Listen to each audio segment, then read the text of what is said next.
My wife cheated on me at my party in front of our children. Then we did a DNA test and divorced. I always thought my wife was my closest confidant, someone I could trust and rely on completely.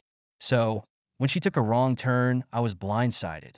That night, I hoped for something special, but doubts clouded my mind for the first time in 3 years. I wore my dark gray suit, looking sharp but feeling out of place. Instead of lounging in my favorite chair with a drink, I found myself at a fundraiser, a big social event in our small Midwestern town. I had asked my wife to dress up, and she certainly did. Maybe too much. She looked stunning, almost too seductive. At 34, she was at the height of her beauty, turning heads as she descended the stairs in a revealing emerald dress. Despite her allure, she was mine, and I made that clear. While I would have rather been home, she seemed at ease mingling with the town's elite, her natural charm drawing people to her effortlessly. Returning from the bar, I saw her deep in conversation with Congressman John Edwards, a charming figure often compared to Robert Redford. His presence seemed to mesmerize her, leaving me feeling like an outsider as they ignored me. I politely reminded the congressman of my seat, but he kept chatting with my wife. I placed drinks between them to force him to notice me. He finally acknowledged me and left to find his seat, dismissing me in the process. Fuming, I returned to my place, muttering about his arrogance. My wife defended him, accusing me of being rude to a congressman. I reminded her of our relationship boundaries, but she just rolled her eyes, a gesture I always hated. To avoid a scene, I let it go. Dinner ended, and the band started playing. I asked my wife to dance, but she refused, leaving me feeling hurt. While I mingled, I kept an eye on the congressman, who eventually headed to the veranda. Worried, I found him there, arm around my wife in deep conversation. I tried to intervene, but someone stopped me, warning me not to mess with the congressman. "That's my wife he's touching," I growled, but I was pushed back into the ballroom. I demanded her return and threatened to cause a scene. The congressman's aide cursed quietly and turned back to retrieve my wife. When she returned, looking flustered, I grabbed her hand and led her out. The ride home was silent at first, but it didn't last long. She exploded, accusing me of humiliating her. I defended myself, reminding her of our marriage boundaries. "You're being possessive and acting like a jealous teenager," she snapped, her face flushed. She eventually fell silent, conceding my point. The tension affected the kids, making dinner awkward. On Wednesday, she insisted we have a serious talk, which never bodes well. It ended badly when she announced plans to attend another fundraiser with the congressman, calling it a non-date. I objected, questioning the appropriateness of it.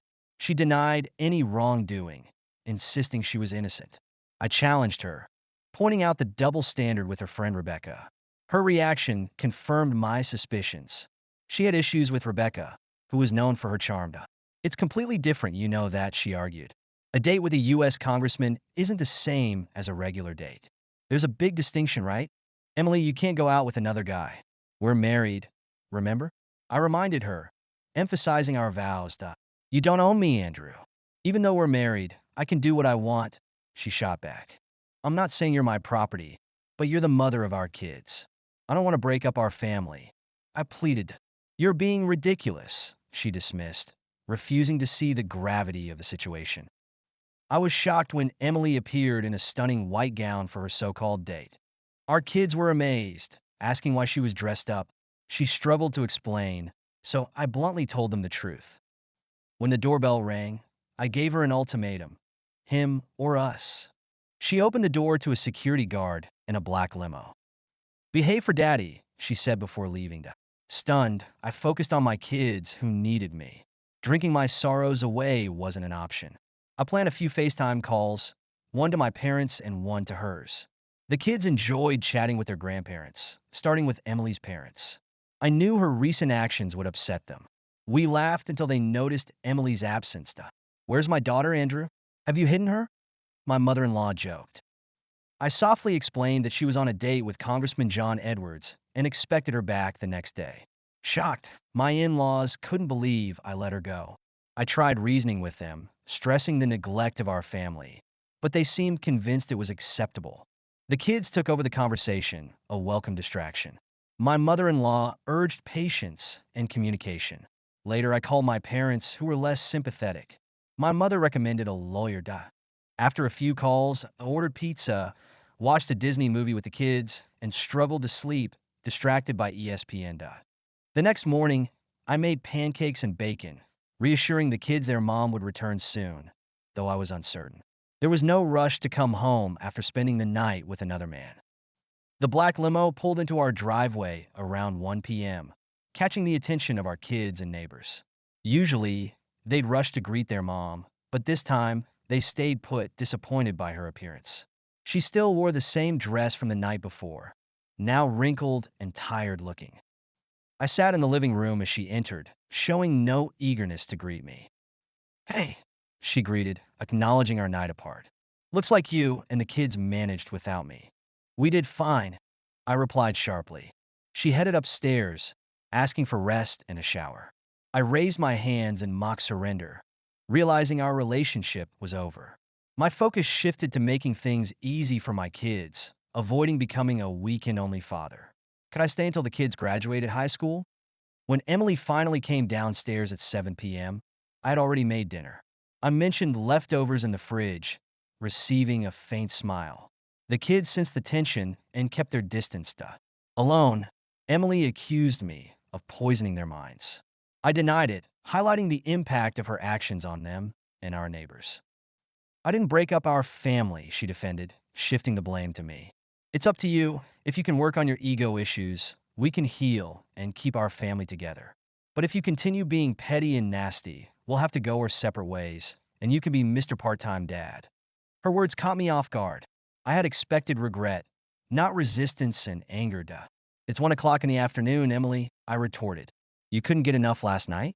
Needed a half-day fling, huh?" She paused, avoiding my gaze. "We can get past this and go back to how things were," she said.